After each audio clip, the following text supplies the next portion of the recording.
Join me in today's video because I'm going to uncover how to get the best out of your camera in just 4 steps and 6 settings. Whether you're starting a YouTube channel or you want to shoot short films, wedding films or any other video content, these steps also apply to you.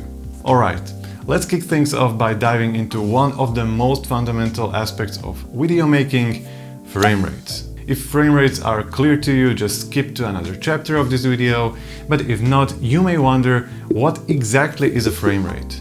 Simply put, it is the number of individual frames or images that are displayed per second of your video. The most common frame rates you'll hear about are 24 or 25 frames per second, 30 frames per second, and 50 or 60 frames per second. Each has its own vibe. For instance, 24 frames per second is your go-to for that classic cinematic look. It is what most movies use. It gives you that slight motion blur that our eyes love in a big screen movie.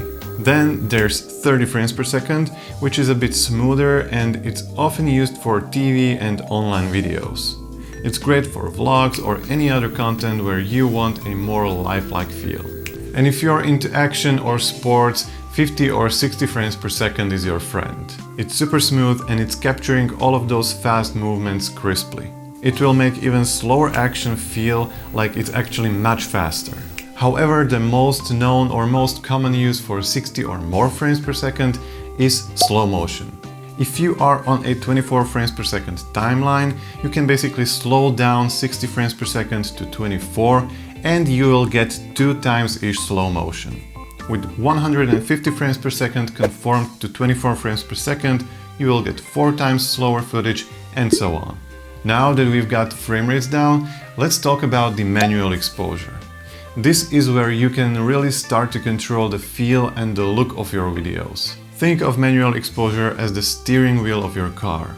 It lets you drive your camera exactly where you want it to go, visually speaking. It's made up of 3 key elements: aperture, shutter speed, and ISO. First up, aperture. This controls how much light enters the lens.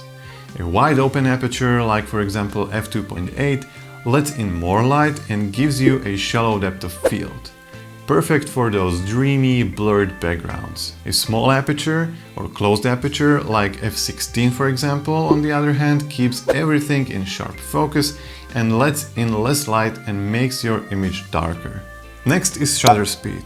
Except light, it also affects the motion blur.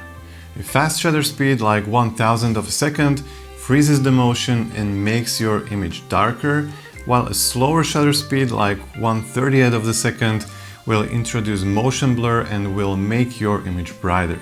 This is true for photos and for videos, but there's one rule called 180-degree rule for shooting videos. According to this rule, you should always set your shutter speed to be approximately double your frame rate. So for example, if your frame rate is 24 frames per second, your shutter speed should be 1/48th of the second.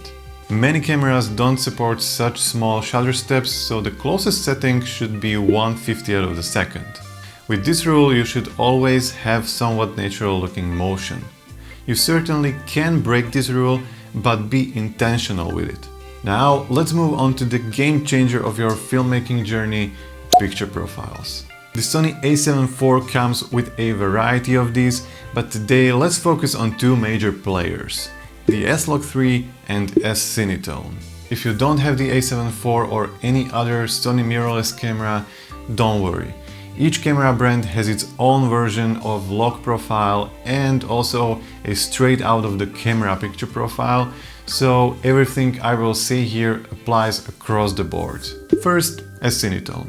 This profile is fantastic for those of you who want great colors straight out of the camera. It's designed to give you a soft cinematic look without the need for color grading. Then there's S-Log3. Now, this is where things get really interesting. The S-Log3 might look flat and washed out at first, but that's its beauty. It captures a vast range of shadows and highlights, giving you a tons of creative control in post-production. With the S-Log3 you can really push your color grading skills, bringing out rich, detailed images that fully utilize the camera's dynamic range. It's a bit of a learning curve, but trust me, it's worth it if you want to step up your video game. Subscribe so you won't miss a deep dive color grading video on my channel. Now let's talk about something that is a life savior for us solo creators: autofocus. I usually don't recommend setting your camera to auto mode for most things, but autofocus is a big exception, especially when you're just a solo creator. In the A7 IV and in other modern cameras there are few key settings you should know about. First, there's the face or eye autofocus.